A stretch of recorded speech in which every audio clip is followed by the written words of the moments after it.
अल्हम्दुलिल्लाहि रब्बिल आलमीन वल आक़िबतु लिल मुत्तक़ीन वस्सलातु वस्सलामु अला सय्यिदिल अंबियाइ वल मुरसलीन व अला आलिहि व अस्हाबिहि तय्यिबीन अत्ताहिरीन अम्मा बअद फ़अऊज़ु बिल्लाहि मिनश शैतानिर रजीम बिस्मिल्लाहिर रहमानिर रहीम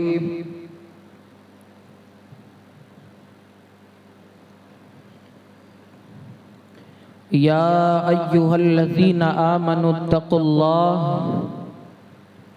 वकुनू मअस सादिक़ीन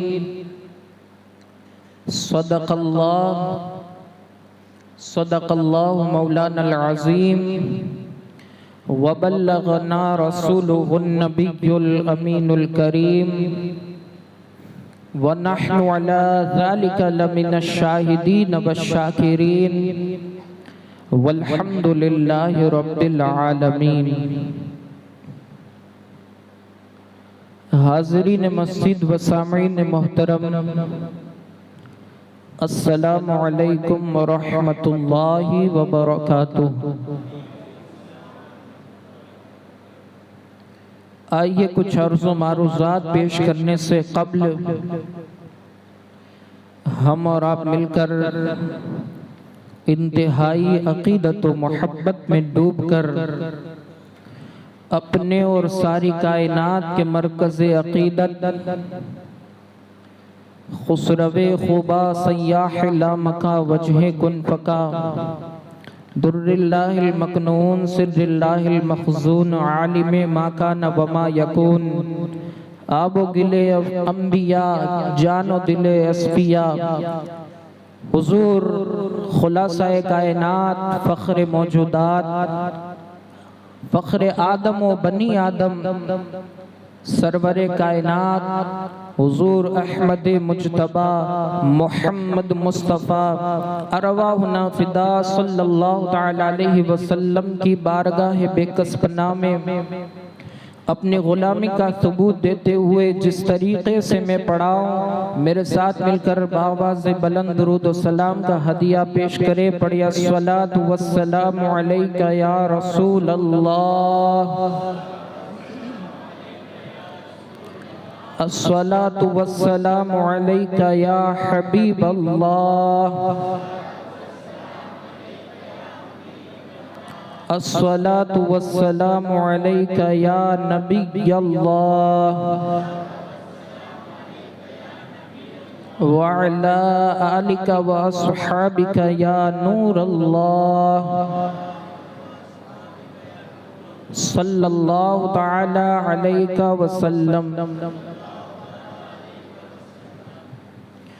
वाह क्या मर्तबा ए गौस है बाला तेरा, वाह क्या मर्तबा ए गौस है बाला तेरा, ऊंचे ऊंचों के सरों से कदम आला तेरा, सर भला क्या कोई जाने कहे कैसा तेरा, सर भला क्या कोई जाने कहे कैसा तेरा, औलिया मलते हैं आँखें वो है तलवा तेरा, औलिया मलते हैं आँखें वो है तलवा तेरा, और तुझसे दर दर से सग और सग से है मुझको निस्बत, तुझसे दर दर से सग और सग से है मुझको निस्बत, मेरी गर्दन में है दूर का दौरा तेरा, और इस निशानी के जो सग है नहीं मारे जाते, इस निशानी के जो सग है नहीं मारे जाते, ता हश्र रहे मेरी गर्दन में भी तेरा पट्टा, ता हश्र मेरी गर्दन में भी रहे पट्टा तेरा। रसूल गिरामी वक़ार सल्लल्लाहु तआला अलैहि वसल्लम के प्यारे दीवानों, अल्लाह रब्बुल इज़्ज़त का बेपनाह करोड़ों एहसान है कि मालिक मौला ने आज हमें इस अपने मुक़द्दस घर के अंदर बैठकर अपना और अपने प्यारे बंदों का जिक्र करने की तौफीक अता फरमाई। अल्लाह रब्बुल इज़्ज़त की बारगाह में दुआए मालिक व मौला, हमारा यहाँ पर आना, जिक्र व अज़कार करना, नमाज़ें पढ़ना, तिलावत करना और जो कुछ भी जिक्र व अज़कार, जो कुछ भी कार्य खैर हुआ या होगा, अल्लाह अपनी बारगाह के अंदर उसे शर्फ़ कबूलियत अता फरमाए। मेरे प्यारे आका सल्लल्लाहु तआला अलैहि वसल्लम के प्यारे दीवानों, जैसा कि मैंने जुमा की तकरीर के अंदर भी ये बात अर्ज़ की थी कि जब तक के गौसे पाक रदी अल्लाह तआला अन्हु न चाहे तब तक के किसी की ज़बान पर गौसे पाक रदी अल्लाह तआला अन्हु का नाम नहीं आ सकता। ये गौस पाक खुद इरशाद फरमाते हैं कि जब तक के मैं न चाहूं तब तक किसी की ज़बान पर मेरा नाम नहीं आ सकता, और जब मैं चाहता हूं तभी किसी की ज़बान पर मेरा नाम आता है। और फिर इरशाद फरमाते हैं कि जिसकी ज़बान पर मेरा नाम आ जाता है तो अल्लाह तबारक व तआला उससे मुसीबतों को दूर फरमा दिया करता है। मेरे प्यारे आका सल्लल्लाहु तआला अलैहि वसल्लम के प्यारे दीवानों, गौस पाक की शान बहुत ही अरफा व आला है। गौस पाक का मकाम और मर्तबा बहुत ही बुलंद और बाला है। गौस पाक तो गौस पाक ऐसे हैं कि विलायत की दुनिया के अंदर कोई उनका मुकाबला नहीं कर सकता। ये बात जुमा के अंदर भी मैंने कही थी कि जिस तरह आकाए करीम सल्लल्लाहु तआला अलैहि वसल्लम रसूल पाक का मर्तबा नबियों के अंदर है, वैसा मर्तबा वलियों के अंदर अगर किसी का है तो वो गौसे पाक की ज़ात का है। जिस तरह नबियों के अंदर मुहम्मदुर रसूलुल्लाह सल्लल्लाहु तआला अलैहि वसल्लम का कोई मुकाबला नहीं कर सकता, उनसे कोई बुलंद ज़ात नहीं हो सकती, इसी तरह औलिया किराम की जमात के अंदर गौसे पाक से बड़ा मर्तबा किसी और का नहीं हो सकता। और गौसे पाक रदी अल्लाह तआला अन्हु की शान क्या है, और गौस पाक से निस्बत अगर किसी को हासिल हो जाती है तो उसका मकाम और मर्तबा क्या हो जाता है। इमाम इश्क़ मोहब्बत फरमाते हैं, तुझसे दर, दर से सग और सग से है मुझको निस्बत। इमाम इश्क़ मोहब्बत आला हज़रत फरमाते हैं कि तुझसे दर और दर से सग, सग कहते हैं फारसी ज़बान में कुत्ते को कहते हैं। तुझसे दर, दर यानी आस्ताना, आस्ताने से सग यानी आस्ताने का जो कुत्ता है उससे भी हमको निस्बत है। गौसे पाक की बारगाह में यूं अर्ज करते हैं आला हजरत कि तुझसे दर, दर से सग और सग से है मुझको निस्बत, यानी या गौस आपके दर के कुत्ते से भी मुझको निस्बत है। ये कितनी बड़ी बात है कि गौस पाक के दर का कुत्ता भी कितना बुलंद और बाला मकाम और मर्तबे वाला होगा कि उसकी शान कितनी अलग होगी। यहाँ पर रुककर एक बात अर्ज कर दूं कि इंसान अशरफुल मखलूकात जरूर है। यहाँ पर कुत्ते से मुशाबियत देने का मतलब ये नहीं है कि कुत्ता एक जानवर है, इंसान अशरफुल मखलूकात है, इंसान का मकाम और मर्तबा बुलंद होता है, लेकिन एक तमसील होती है, एक समझाने का तरीका होता है, एक मिसाल देने का तरीका होता है। अगर कोई खूबसूरत बंदा दिख जाए तो हम उसको कहते हैं कि कितना हसीन और जमील और कितना खूबसूरत आदमी है। उसको हम जब समझाने की कोशिश करते हैं तो उसके बारे में यूं कहते हैं कि उसका चेहरा चांद की तरह चमकता है। तो अब चांद से ज्यादा तो इंसान अशरफुल मखलूकात है, लेकिन अब जब तशबीह देने की बात आती है तो हम किसी ना किसी चीज के जरिए से उसकी मिसाल देकर के उसको समझाते हैं बिला तमसील। इसी तरीके से आला हजरत फरमाते हैं कि तुझसे दर, दर से सग और सग से है मुझको निस्बत, मेरी गर्दन में है दूर का दौरा तेरा। और फिर क्या फरमाया कि जो इस निशानी के सग है, यानी जिसके गले के अंदर में ये पट्टा लग जाता है। कुत्ते दो तरह के होते हैं दुनिया के अंदर, आप देखते होंगे कि एक कुत्ता जो होता है वो आम नस्ल वाला होता है, जो किसी भी जो वो इंसान के डंडे से मार खाता है, उसको मिल जाए तो मिल जाए, खाना न मिले तो न मिले, दर बदर की ठोकरें खाता फिरता है। लेकिन एक वीआईपी कुत्ता भी होता है, एक वीआईपी भी होता है। कौन होता है कि जिसके गले के अंदर जब पट्टा हो जाता है, उसको जब उसका मालिक खरीद लेता है, नस्ल सेम है, नस्ल वही है, जात ही वही है, जात वही है, नस्ल भी वही है, लेकिन जब उसके गले के अंदर पट्टा आ जाता है तो उसका मालिक, उसका जो है वो उसका मालिक हो जाया करता है, उसका आका हो जाया करता है। तो अब अगर कोई इंसान उस कुत्ते को मारना चाहे तो वो उसको नहीं मार सकता, इसलिए कि वो उस कुत्ते से तो नहीं डरता, बल्कि बात इससे डरता है, बात ये है कि अगर मैं उसको मारूंगा तो पता नहीं इसका मालिक मेरे साथ झगड़ा करने के लिए आएगा। तो पता चला जिसके गले के अंदर पट्टा हो जाता है वो वीआईपी हो जाता है। इसीलिए आला हजरत कहते हैं कि इस निशानी के जो सग है, यानी जिसके गले के अंदर कादरियत का पट्टा आ जाता है, फिर उसको कोई मार नहीं सकता। इस निशानी के जो सग है नहीं मारे जाते, मेरी गर्दन में रहे दूर का डोरा तेरा।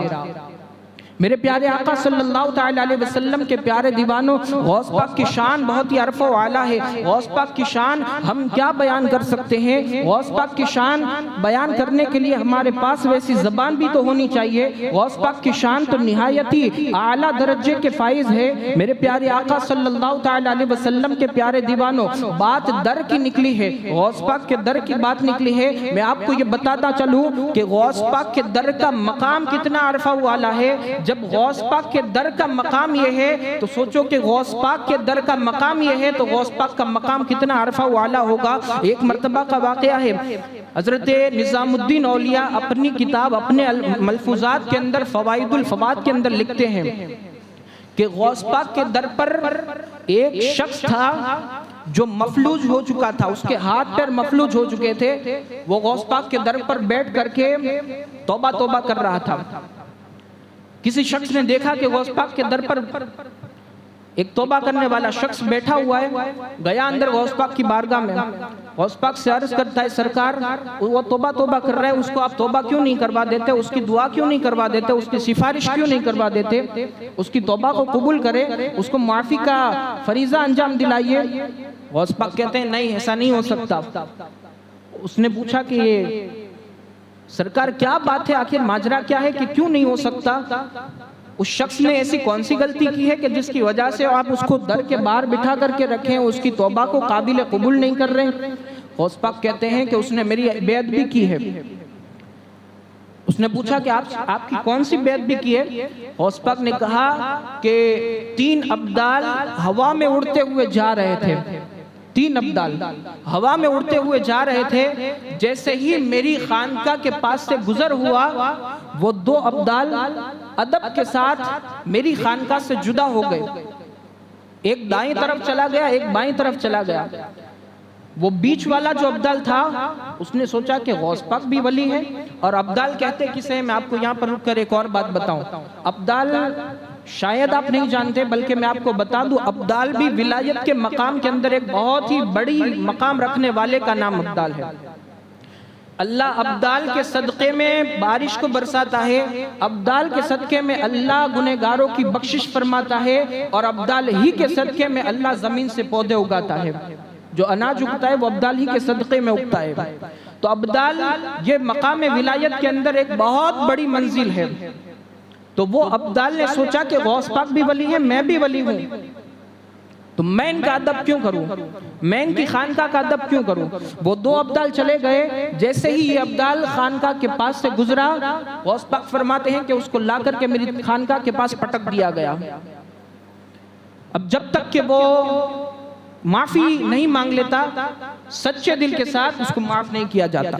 गौस पाक ने कहा कि वो उसने ये गलती की है। आप जरा अंदाजा लगाइए कैसी गलती है। जबान से तौहीन नहीं की, जबान से बेअदबी नहीं की, बल्कि सिर्फ वो भी वली है, मैं भी वली हूँ, और वो भी वली है, मैं भी अब्दाल हूँ, मैं भी वली हूँ, तो मैं इनकी खानका का अदब क्यों करूं। सिर्फ ये ख्याल की वजह से गौसे पाक ने उसको ला करके पटक दिया।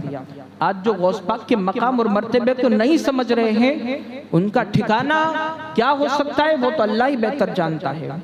तो ये है गौस पाक की शान। ये कोई मामूली हस्ती नहीं लिखते, बल्कि लिखने वाले निजामुद्दीन औलिया दिल्ली के अंदर जिनका मज़ार है, वो अपने मलफूजात के अंदर ये बात को नकल कर रहे हैं कि गौस पाक के दर की शान ये है कि वहां पर पड़े रहने वाले का मकाम और मर्तबा भी क्या होता है, अब्दाल होता है। गौस पाक फरमाते हैं मैंने इसकी विलायत को छीन लिया। आप जरा अंदाजा लगाइए, गौस पाक फरमाते हैं कि मैं विलायत दे भी सकता हूं और विलायत छीन भी सकता हूं। ये मकाम और मर्तबा किसी को हासिल है तो वो गौस पाक की जात को हासिल है। और गौस पाक कैसे गौस पाक हैं वो खुद फरमाते हैं कि एक मुख्ता मकाम भी है। गौस पाक ने फरमाया विलायत के मकाम के अंदर, विलायत की दुनिया के अंदर एक मुख्ता मकाम है। वो मुख्ता मकाम हजरत शेख अब्दुल हक मुहद्दिस देहलवी अपनी किताब के अंदर भी नकल फरमाते हैं और गौस पाक खुद कसीदा गौसिया के अंदर भी लिखते हैं और फरमाते हैं अनल हसनी वल मुख्दा मकामी, कि मैं हसन का बेटा हूँ और मेरा मकाम ये मुख्दा मकाम है। और मुख्दा मकाम कौन सा मकाम है कि ना गौस पाक से पहले किसी को ये मकाम मिला है, ना गौस पाक के बाद ये मकाम किसी को मिल सकता है। ये शान किसी की है तो गौस पाक की शान है। सुन्नियों अपने मुकद्दर पे नाज करो कि तुमको इमाम मिला, इमाम आजम मिला, रसूल मिला तो रसूल आजम मिला, गौस मिला तो गौस आजम मिला। और सुने गौस पाक की शान क्या है। अब दर से बात निकली है, दर का एक और मैं आपको वाकया बताऊं कि दर का मकाम कितना अरफा वाला है। गौस पाक की तो अभी बात ही नहीं है चल रही है, बल्कि उनके दर की बात मैं कर रहा हूँ सिर्फ कि उनके दर का मकाम क्या है। गौस पाक के दर के बाहर एक दो शख्स बैठा करते थे। गौस पाक के बाहर, दर के बाहर दो शख्स बैठा करते थे। आने वालों को एक शख्स जो था जिसका नाम शेख मोहम्मद था, जो लोटा लेकर के जो गौस पाक के दरबार में आते उनको वो लोटे से वुजू कराया करता था। और एक शख्स था जो गौस पाक के दर के बाहर, खानका के बाहर बैठ करके चप्पलों को संभालता था। वो दो शख्स 40 साल से गौस पाक के खानका के बाहर बैठे हुए थे। बड़े नाज़ो नियाज के साथ पल रहे थे गौस पाक की खानका पर। एक दिन दोनों के मगज में ख्याल आया, जहन में ख्याल आया कि क्यों ना आज हम भी गौस पाक के खानका की सैरो तफरी करें कि पता नहीं लोग यहाँ पर आते हैं क्या करते हैं, खाना खाते हैं, न्याज नजराने खाते हैं, लंगर खाते हैं, चले जाते हैं, आखिर उनको मिलता क्या है यहाँ से। वो बहरहाल वो सैरो तफरी करने के लिए निकले। इतने में दो शख्स आए। वो नहीं जानते थे कि ये दो शख्स कुतुब हैं, अख्ताब हैं। ये कुतुब कौन होते हैं? कुतुब वो होते हैं कि विलायत की दुनिया में उनका भी एक मकाम और मर्तबा बुलंद होता है। कुतुब वो होते हैं कि जिनको अल्लाह तबारक व तआला ने अपने अपने शहरों के निज़ाम की ड्यूटी दी होती है, वो शहरों का निज़ाम चलाते हैं। जिसको कुतुब का मकाम मिल जाए उसको उस शहर की ड्यूटी दी जाती है कि इस शहर का निज़ाम आपको चलाना है। तो वो कुतुब इतने आला मनसब पर फाइज होने के बाद गौस पाक की खानका पे आए और आने के बाद जैसे ही वापस लौट रहे थे तो वो लोटे वाले बाबा जिसका नाम शेख मोहम्मद था, उन्होंने कहा कि मैं आप दोनों के साथ में चलना चाहता हूँ। तो कहा कि फिर आप तो यहाँ पर रहते हैं। कहा नहीं, अब मैं चलना चाहता हूँ आपके साथ। तो कहा हमें कोई एतराज़ नहीं, आप हमारे साथ चले। चलते गए थोड़ी देर गुजरी कि वो लोटे वाले बाबा हजरत शेख मोहम्मद को भूख की शिद्दत लगी, भूख का एहसास हुआ। वो दोनों अख्ताब से कहते हैं कि भूख लगी है, कुछ खाने का मिल जाए तो अच्छा रहेगा। तो वो अख्ताब ने कहा चलना है तो चलो, हम खाते पीते नहीं हैं, हमारी जो ड्यूटी है हम वही करते हैं, हम चल रहे हैं, तुमको चलना है तो चलो वरना वापस लौट जाओ। तो कहा कि नहीं, अब चल ही दिए हैं तो चलो। फिर चलते गए 24 घंटे का अरसा गुजरा। 24 घंटे हुए, फिर कहा कि अब भूख लगी है। तो कहा कि कुछ ना कुछ खाने को मिल जाए तो बहुत अच्छा रहेगा। तो दोनों कुतुब में से एक कुतुब ने मुसल्ला बिछाया, 2 रकात नफल नमाज पढ़ी और अल्लाह की बारगाह में दुआ की। फौरन आसमान से एक दस्तरखान नाजिल हुआ, सब ने पेट भर के खा लिया। अब जैसे ही खाना पेट के अंदर गया, कहा अब नींद का गलबा हो रहा है, थोड़ी देर के लिए अब सो जाएं तो अच्छा रहेगा। कहा चलना है तो चलो, हम सोते वगैरह नहीं है। तो मरता क्या न करता, कहा ठीक है चलो। फिर 24 घंटे हुए, फिर चलते गए, फिर भूख की शिद्दत हुई। कहा मुझे भूख लगी है, कुछ खाने को मिल जाए तो अच्छा रहेगा। फिर दूसरे अख्ताब ने मुसल्ला बिछाया और 2 रकात नफल पढ़ी, अल्लाह की बारगाह में दुआ की। आसमान से जो है वो दस्तरखान नाजिल हुआ, सब ने भरपेट कर खाना खाया। फिर चलते गए, फिर 24 घंटे गुजरे, फिर भूख की शिद्दत हुई। अब तीसरी मर्तबा जब कहा कि भूख की शिद्दत लगी है, भूख का एहसास हो रहा है, कुछ खाने को मिल जाए तो अच्छा रहेगा। दोनों अख्ताब ने कहा पहले दिन इसने कहा था, इसने मुसल्ला बिछा करके दुआ की थी, दूसरे दिन इसने मुसल्ला बिछा करके दुआ की थी, आज तुम्हारी बारी है। आज तुमको मुसल्ला बिछाकर नमाज पढ़ने के बाद अल्लाह की बारगाह में दुआ करना होगा। तो कहा मैं तो बेहुनर हूँ, मैं तो पढ़ा लिखा नहीं हूँ, मैं तो एक जाहिल किस्म का आदमी हूँ, मैं क्या अल्लाह की बारगाह में दुआ करूंगा, मुझे तो कुछ पढ़ना लिखना आता नहीं है, मुझे तो दुआ का सलीका भी नहीं आता, मैं अल्लाह की बारगाह में क्या दुआ करूंगा। कहा चलना है तो चलो, दुआ करना है तो करो, वरना फिर वापस पलट जाओ। अब भूख की शिद्दत थी, मरता क्या न करता। तो मुसल्ला बिछाया, अल्लाह की बारगाह में नमाज पढ़ी और नमाज पढ़ने के बाद दुआ की। जैसे ही दुआ की, उन दोनों अख्ताब की दुआ पर एक एक दस्तरखान नाजिल हुआ था। इसने जब दुआ की शेख मोहम्मद लोटे वाले बाबा ने, तो आसमान से 2 दस्तरखान नाजिल हुए।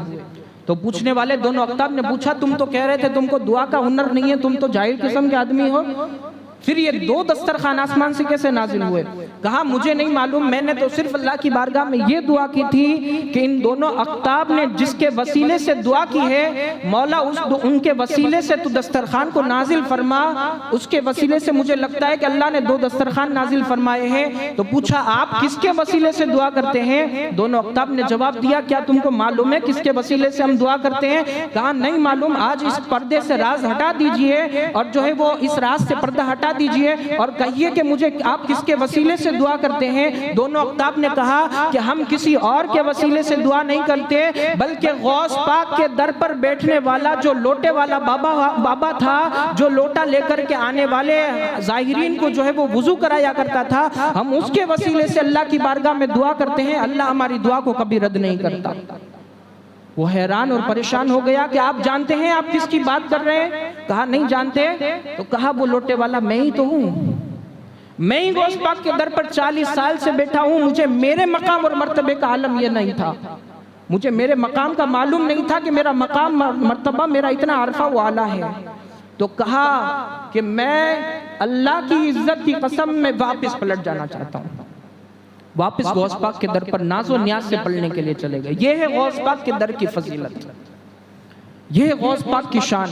जरा अंदाजा लगाइए कि जब गौस पाक के दर पर बैठने वाला जो लोटा लेकर जायरीन को वुजू कराया करता था, उसकी शान ये है, तो गौस पाक की शान का आलम क्या होगा, गौस पाक के मर्तबे का आलम क्या होगा। कौन गौस आजम कि अल्लाह तबारक व तआला जिनको कसमें दे करके कहे, अब्दुल कादिर तुझे मेरी कसम है तू खा ले, अब्दुल कादिर तुझे मेरी कसम है तुम मुझसे हम कलाम हो, तुम मुझसे बात कर। वो अब्दुल कादिर के जिनके सदक़े में कल बरोज़े क़यामत अल्लाह तबारक व तआला आधी उम्मत की सिफारिश फरमाएगा। अल्लाह तबारक व तआला आधी उम्मत की बख्शिश गौसे पाक के सदक़े में फरमाएगा। वो गौसे पाक कि जो बगदाद के मिंबर पर बैठ करके जब ये ऐलान कर दे, कदमी हाज़िही अला रक़बती कुल्ली वलिय्यिल्लाह, कि मेरा ये कदम हर वली की गर्दन पर है, तो अल्लाह की इज्जत की कसम, जो वली नहीं थे, जो वली जाहिरी तौर पर इस दुनिया से पर्दा कर चुके हैं, वो भी अपने कदमों अपने जो है वो गर्दन पर गौस पाक का कदम लेते हैं। जो कब्ल थे, जो कब्ल है, जो बाद में होंगे, वो सारे औलिया गौस पाक का कदम अपनी गर्दन पर लेते हैं। और मेरे प्यारे आका सल्लल्लाहु अलैहि वसल्लम के प्यारे दीवानों, गौसे पाक रदियल्लाहु तआला अन्हु की शान का आप अंदाजा इस बात से लगा सकते हैं कि जब गौसे पाक ने जब ये ऐलान किया बगदाद के मिंबर पर बैठकर कि मेरा ये कदम हर वली की गर्दन पर है, आप जानते हैं इराक के अंदर संजर के इलाके में एक पहाड़ी इलाके में बैठकर हजरत ख्वाजा मोइनुद्दीन चिश्ती सुम्मा अजमेरी बैठ कर के अल्लाह की इबादत में मसरूफ थे। जैसे ही ये इल्हाम हुआ कि गौस पाक ने ये फरमान दिया है कि मेरा ये कदम हर वली की गर्दन पर है, ख्वाजा गरीब नवाज कहते हैं कि मैं आपका कदम सिर्फ मेरी गर्दन पर नहीं लेता, बल्कि मैं आपका कदम मेरी सीने पर और मेरे आंखों पर ले लेता हूँ। आप जानते हैं फिर गौसे पाक रदियल्लाहु ताला अन्हु ने हज़रत ख्वाजा मोइनुद्दीन चिश्ती से फरमाया, तुम सबकत कर चुके हो, तुम सबसे आगे निकल चुके हो, अनकरीब तुमको सुल्तानुल हिंद और विलायत का मकाम अता फरमाया जाएगा। फिर गौसे पाक ने जो है वो अहले बैत पाक के फरमान के मुताबिक जो है वो ख्वाजा गरीब नवाज को हिंदुस्तान की सरजमीन पर भेजा गया। ये गौस पाक के मकाम और मर्तबे का आलम है। और इतना ही नहीं, गौसे पाक रज़ी अल्लाह ताला अन्हु के बारे में बताया गया कि हजरत जुनैद बगदादी जो गौस पाक के मुर्शिद के मुर्शिद के मुर्शिद के मुर्शिद हैं, गौस पाक से तकरीबन 4 या 5 सदी पहले आप इस दारे फानी के अंदर आ चुके हैं। वो जब एक मर्तबा जुमा का खुतबा मिंबर पर चढ़ करके दे रहे थे, इतने में चालू खुतबे के अंदर, खुतबे के दौरान हज़रत जुनैद बगदादी, कौन जुनैद बगदादी, कोई मामूली हस्ती नहीं बल्कि बहुत विलायत के मकाम और मर्तबे के अंदर बहुत उनका भी ऊंचा नाम है, पाए के बुजुर्ग हैं, वली कामिल हैं, बरगुज़ीदा अल्लाह के बंदे हैं। वो जुनैद बगदादी जब मिंबर पर बैठकर खुतबा दे, मिंबर पर खड़े होकर खुतबा दे रहे थे, चालू खुतबे के अंदर उन्होंने अपनी जबान से ये अल्फाज निकाले, मेरी गर्दन पर। देखने वालों ने देखा कि चालू खुतबे के अंदर हज़रत जुनैद बगदादी ये क्या फरमा रहे हैं कि मेरी गर्दन पर भी। तो पूछने वाले ने पूछा कि हजरत आपने ये क्या कहा चालू खुतबे के अंदर?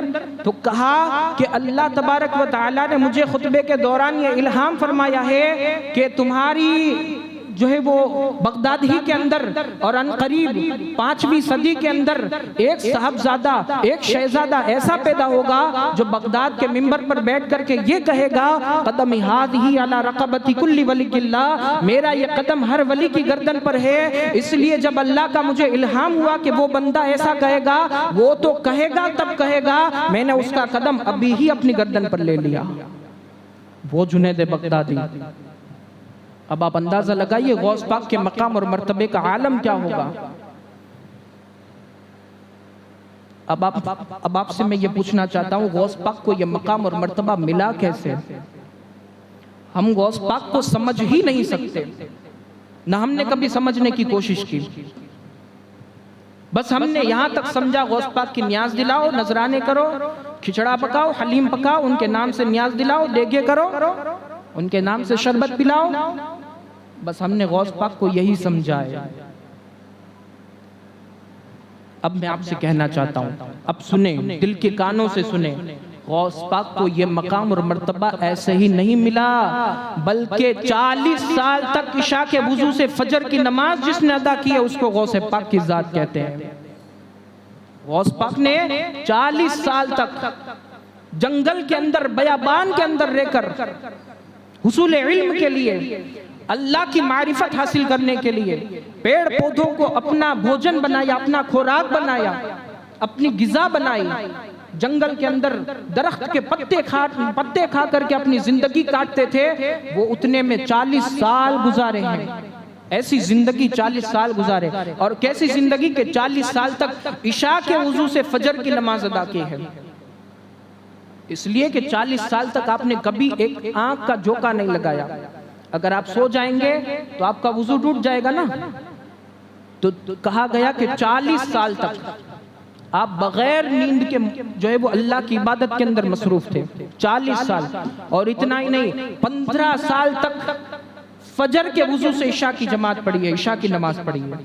15 साल तक आपने जो है वो फजर के वुजू से इशा की नमाज अदा की है। यह मकाम और मर्तबा ऐसे ही नहीं मिलता कि जब अल्लाह अपनी कसम दे करके कहे अब्दुल कादिर तुझे मेरी कसम में खा ले। यह मकाम और मर्तबा ऐसा ही नहीं मिलता। और फिर यह मकाम और मर्तबा मिल जाने के बाद गौस पाक की कंडीशन क्या है, गौस पाक की पोजीशन क्या है? तो गौस पाक फरमाते हैं कि मैं जब खाने काबा के पास पहुंचा और तवाफ कर रहा था तो अल्लाह की बारगाह के अंदर खाने काबा का गिलाफ पकड़ करके मैं अल्लाह की बारगाह में ये दुआ कर रहा था कि ए अल्लाह अब्दुल कादिर की मग़फ़िरत फरमा दे। अब जरा अंदाजा लगाइए, जिसके सदक़े में अल्लाह जो है वो आधी उम्मत की बख्शिश फरमाएगा, वो अब्दुल कादिर काबे का गिलाफ पकड़ कर अल्लाह की बारगाह में अर्ज कर रहे हैं, ए अल्लाह अब्दुल कादिर की मग़फ़िरत फरमा दे। और अगर मग़फ़िरत नहीं फरमाता तो कल बरोज़े क़यामत उसे नाबीना उठाना, अंधा उठाना। अल्लाह की बारगाह में कौन अर्ज कर रहा है? गौसे पाक जैसी हस्ती कि जिसके सदक़े में अल्लाह तबारक व तआला आधी उम्मत की बख्शिश फरमा देगा, वो अल्लाह की बारगाह में कौन गौसे आजम 40 साल तक इशा के वजू से फजर की नमाज पढ़ने वाला? वो अल्लाह की बारगाह में इस तरह अर्ज करते हैं, ऐ अल्लाह अब्दुल कादिर की मगफिरत फरमा, और अगर मगफिरत नहीं फरमाता तो कल बरोज़ क़यामत अब्दुल कादिर को नाबीना उठाना, उसको अंधा उठाना। क्यों अंधा उठाना? इसलिए कि अल्लाह जब तू औरों की मगफिरत फरमाए तो मैं अपनी आंखों से ये कैसे देख सकता हूं? अब जरा अंदाजा लगाइए, ये है गौस पाक की खशियत रब्बानी, ये है गौस पाक का मकाम और मर्तबा, ये है गौस पाक के दिल के अंदर अल्लाह का खौफ।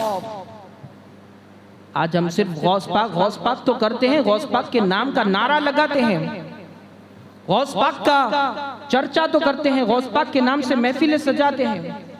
हमने कभी गौस पाक को ये हद तक जानने की कोशिश नहीं की, हमने गौस पाक को ये समझने की ही कोशिश नहीं की। इसलिए कि जो गौस पाक के दामन से वाबस्ता हो जाता है, फिर उसकी बिस्तर पर फजर कज़ा नहीं होती, फिर उसकी कारोबार के अंदर ज़ोहर कज़ा नहीं होती, फिर वो सूद का कारोबार करता हुआ नजर नहीं आता, फिर वो मोबाइल पर अय्याशियां करता हुआ नजर नहीं आता।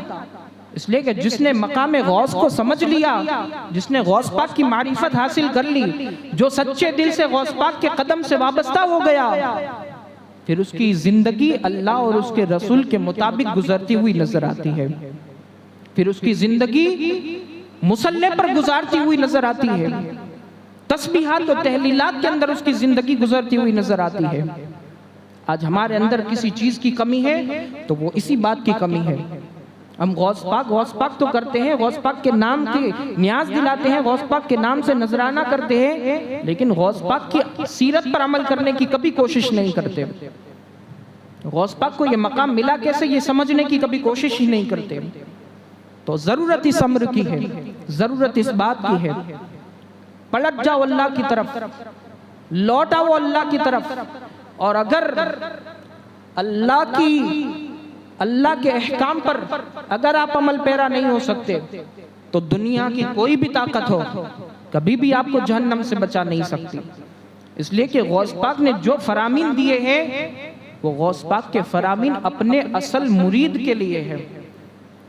गौस पाक फरमाते हैं कि अगर मेरा मुरीद मशरिक में हो और मैं मगरिब में रहूं और उसका सतर मशरिक के अंदर खुल जाए तो मैं मगरिब से उसके सतर को ढांप दिया करता हूं, उसके सतर पोशी में मगरिब से बैठ करके कर दिया करता हूं। वो गौसे पाक के जो एक वक्त के अंदर 70 मुरीदों के घर पर दावत के लिए जा सके, वो गौस पाक के जो 12 साल की डूबी हुई कश्ती किनारे लगा सके, वो गौस पाक, हमने उनको पहचानने की कोशिश नहीं की, हमने उनको कभी समझने की कोशिश नहीं की। अल्लाह की तरफ लौटो, गौस पाक के मिशन को फॉलो करना है, गौस पाक के मिशन को आम करना है, नमाजों की तरफ पलटो, अल्लाह की तरफ पलटो, अल्लाह के खौफ की तरफ पलटो, नमाजों की पाबंदी करो, रोजों की पाबंदी करो, हलाल कमाने की फिक्र करो, हराम से बचने की कोशिश करो, गुनाहों से बचने की कोशिश करो। अगर ये सब काम हम कर देते हैं तो यकीन जाने दुनिया के अंदर भी हमारा बेड़ा पार है और आखिरत में भी अल्लाह बेड़ा पार फरमाएगा। अल्लाह तबारक व तआला की बारगाह में दुआ है, मालिक मौला हम सबको कहने सुनने से ज़्यादा अमल की तौफीक अता फरमाए। और अल्लाह तबारक व तआला जो गौस पाक के मज़ार पर अनवार और तजल्लियात की बारिशें नाजिल फरमा रहा है, उसके चंद कतरात अल्लाह तबारक व तआला हम पर भी नाजिल फरमाए। अल्लाह तबारक व तआला अदब के साथ बार बार बगदाद मौला की हाज़िरी नसीब फरमाए। अल्लाह तबारक व तआला सीरत गौसे आज़म रज़ियल्लाहु तआला अन्हु पर साबित कदमी के साथ हमें अमल की तौफीक अता फरमाए। दौरान गुफ्तगू अगर कोई लग़्ज़िश या खामी हो, अल्लाह अपने प्यारे हबीब की नालेन के सदक़े में उसे माफ़ फरमाए। अस्तग़फिरुल्लाह रब्बी मिन कुल्लि ज़ंबि व अतूबु इलैहि व मा अलैना इल्लल बलाग। अस्सलामु अलैकुम व रहमतुल्लाहि व बरकातुहू। तमाम हज़रात खड़े हो जाएं।